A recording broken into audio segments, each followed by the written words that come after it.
Sonia Chivayo akabhukirwa resort yese nehusband kuti aende neshamwari dzake mudzimai wana Mike Chimombe nevamwe vakadaro. Uko Handsome Gudo ari kunzi akaramba musikana waidana naye achizoroorana neava apedza kumushandisa nekumanyamanya nemota dzavo. Uko Fegi ari kupa mapostori mari guys. Chibriki nechibriki baba Harare vari kuti mamhasuro avo yanga iri trademark yekujiti now that he is done haachade zvekupota achikandirwa nguo dzemukati nemadzimai. Welcome back to your channel. Please don't forget to like and subscribe. So Sonia akaenda out nema friends ake anga abhukirwa. The whole resort was shut down Victoria Falls. Akaenda neshamwari dzake. Zvakabva zvangoratidza kuti husband yake is still weak now. Akatonyora akati when husband says book the whole resort then it is shut down totally. Guys, vamwe vari kuti Sonia na Wikinero vachadzokerana nenyaya yekuti pana John na Minana vanogona kungoswera vadzokera pamwe chete. Mainini vari busy kutamba nana Pokelo vachigara patafura iyoyo. Ameno mastaira vari kudzidziswa ekuti kana uri timu re inonzi chiko curricular extra curricular chimainini what unofanira kubata murume sei. So these days she's being spotted achifamba nevasikana ivavo vanhu vanga vasiri muleague yake just recently nekuti aqualifya kupfeka maguchi. Musikana kungogara patafura hombe nana Mrs Mnangagwa Junior imikanzvo zvacho ende upenyu hautani kuchinja. Zuro ndizuro she was a no one aingozikamwa kutenga makeke namaskonzi kuna Sonia. Next thing wakufamba neprivate jet akasuwa achidanana na Wikinero. Iko zvino wakutambana na Pokelo. Zvakaoma. Asi nyaya iripo ndeyekuti mukashingirira pama 10 days unogona kungospotewawo ndiani kwasati arora mudzimai wechipiri ndiye Shoni Mnangagwa. Zvinhu zvacho manetizens vachiri nema mixed feelings vakati ivo Sonia atori wife material zvekudaro akatoiswa nyora achikura kuti anosangana nezvinhu zvakanaka. Isusu hameno kuti ko vatiri kusangana nawo mastreets ava sei vasina zodzo sera Sonia. We saw her 2 days ago ari muprivate jet nevana guys. But wiki akaviga mai akaburitsa vana time Sonia akaburitsa vana vari kumahotel. Drama. So Wikinero actually posted a picture of the kids on their own, but then Sonia akazotumira almost the same picture dzakangosiyana mchana nema angles and all, but vachiratidza kuti vari kuhotel imwe chete. Vamwe vari kuti Andy Scott abhukira mukadzi wake nema friends ake. So Sonia ifriend yemukadzi waScott. Zvinogona kuva zviri chokwadi nekuti vamwe vari kubvunza kakuti ko iwewe sei wazoenda nemudzimai wana Mike Chimombe nevamwe vakadaro. Iye Wikinero ariye wekunya kusungisa vakomana vembudzi ava. So vamwe vari kuti aiwa Scott aita kuti Sonia aende ipapo nemudzimai. But now manetizens ese ari kuti zvinhu zviya zvana LV nemalabel ayaya munenge akapfeka Gucci chino sei zvisiri kuonekwa pamadzimai embinga idzi zvichionekwa kutonzenza tuya. Kana zvaidana nazvo shainirana. So murume nekoko mukadzi nekoko both trying to prove a point to each other. Zvakaoma kani. Umwe ari kuti inini kuno ndakachena guys. Umwe ari kuti Louis Vuitton. Umwe akati taindiswa nahusband. Umwe akati taindiswa naScott. Zvinhu zvacho yangova zvohwezha. Munhu wese ari kuedza kuti apushewo kuti Ebon tabuda taenda kuno. Guys, but anyway, Sonia actually thanked Scott. Akati thank you honorable husband. Is for Scott's wife birthday. Sonia pane vari kutaura kuti vakatonzwa kuti akatobata mbinga yekudaro but haazviburitse hake. She dated the guy achitori nechigananda chake chiya. Mari inongoenda pane imwe. Havaze masese vechinherera ava. So vamwe vakutoona kuti Sonia ane munhu waari kutodana naye angagara achimuda achiri pana Wikinero, but iko zvino mukana wabva watongoita ndokubva vangokontinya zvavo. So guys, vamwe vari kutamba vega vari masecond wife wo, ukuwo vamwe vari kutamba vega vari mafirst wife. But kungoti Sonia man anongodika. So guys, ukangomutarisa unongowa uchismaila. Ndo kunaka kwacho here kana kuti chii. Ameno, maybe we are biased. Maybe nenyaya yekuti tinonyanyisa kuda Sonia. zvekwaChivhayo zvakaoma. Bamunini Fegi vaburitsa vhidhiyo ravo vachisvitsa mapostori mari mabriki namabriki guys achiburiswa muhomwe vachingosvitsa kudai. So hazvina dikita guys, and vangofilma zvavo zvinhu zvavo. So vamwe vari kuti deko avapirei achivafilma.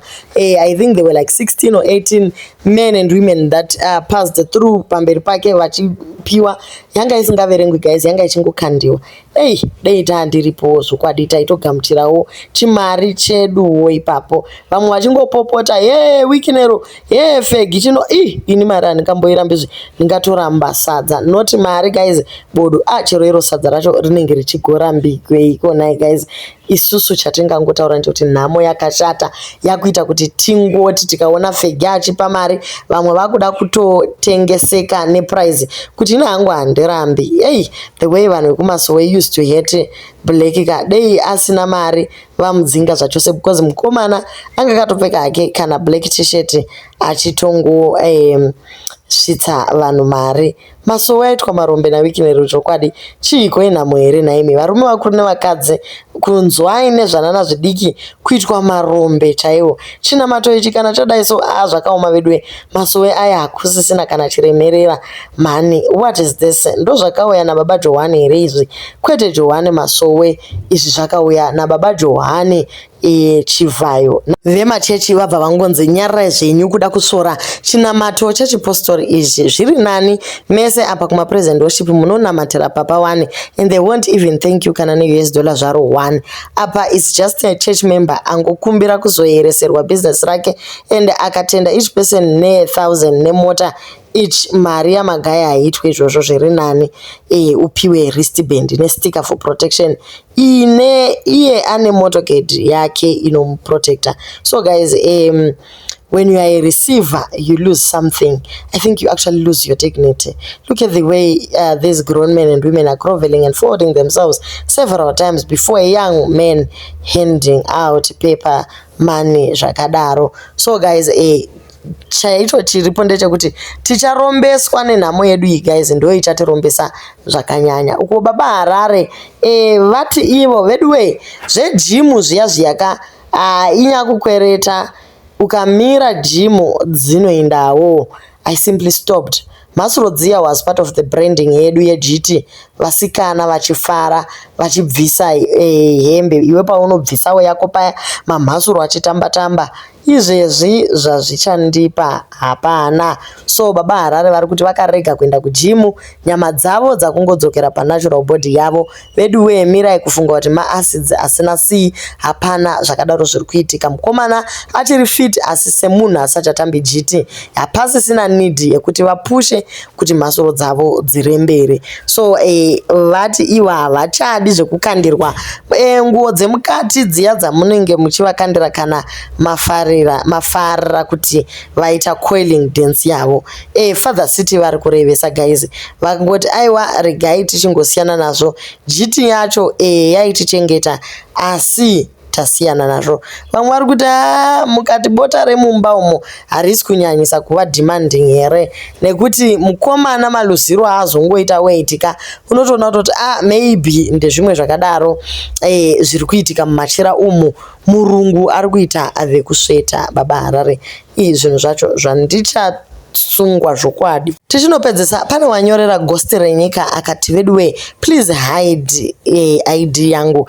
I see you always post iendesa mugudo pano and nyaya iyi hapana payakambotaurika. This guy aigara naJovial Josi uya aizviti Kuga and all the cars he was driving dzaiva dzaJosi but akazvitorerwa. Pakaitwa robbery kumba kwaJosi kukabiwa mari yakawanda and Josi akatomboita madimikira kuFacebook page kwake achiti gudo rinopona nezvekuba. Hapana kuzoita time mukomana akabva anoroora zvake. Josi akabva aita deactivate Facebook account. KaBMW nekaNissan kaya zvaiposta zvaiva zvaJosi. Pakangodzokera kwaanogara mukomana akasara achiroora ake. So ndo zvanyorwa kuti Handisa Mugudo asarambe achidada nemusikana wake omudzimai wake waainaye nekuti aitodanana neumwe munhu. Ko zvine basa rei? Tachida kuti tingotaura nyaya yekuti ko heti yatinayo kunzi kwai munhu akadhisapointa musikana achibva anoroora umwe ndo wanga adaka. Ko remember ka aurori munhu nekuti kwanzi tambodanana tikambopusha mayezi. It is better to stop a relationship iri relationship pane kuti mutange maroorana mozorambana mazvarisana vana vozotambudzwa nedivorce iripo. So Handsome Gudo haana chaakamboita chakashata panyaya iyi kana akangoona kuti hazvisi kumuitira akangogona akasiyana. Iye Josi wacho ndiye aitoda Gudo ipo pavakatozodanana pacho musakanga moti musikana airamba achiposta achiti ane crush naGudo achimuisa papeji rake vasati vatombodanana. Mukomana achibva ngoti kodzawira mutswanda hadzinetsi kunhonga kana zvichiita kuti ndisevhe yangu mari yekuti ndinoroora ari pamwoyo ndichifanotamba nevamwe vomastreets, why not? So hatisi kuzvichenesa kuti zvakaitwa naHandsome Gudo zvakashata, asi tiri kuti moyo muti unomera paunoda. waGudo wakamera pabhebhi rake, saka ngazviende mberi. Mukomana akatoroora vatori baba namai. Zvaimboitika kumashure vanhu vachiri vakomana, aiwa isu hatizvipindi. Zvinhu zvakatongoitika zvikadarika zvakadaro. So guys, ndo nyaya dziri mumastreets nhasi. Zvakaoma zviri kwaChivhayo uko. Bamuninfegi vari kudhishawo mari vachitenda kuyereserwa business. Weekend uri kupostawo achingoti Ebony nemusikana wangu izvezvi zveapa mukomana mota butisi zvichingoenda zvakadaro. Sonia ona yakati aiwa ina handina kufanana maini zvendosora ndakagara mujeti bodo ndinofarana naMrs Scott vachienda vakaenda. Imi guys zvakaoma. Muri kufunga kuti Sonia achakamirira weekend here kana kuti patova neimwe mbinga?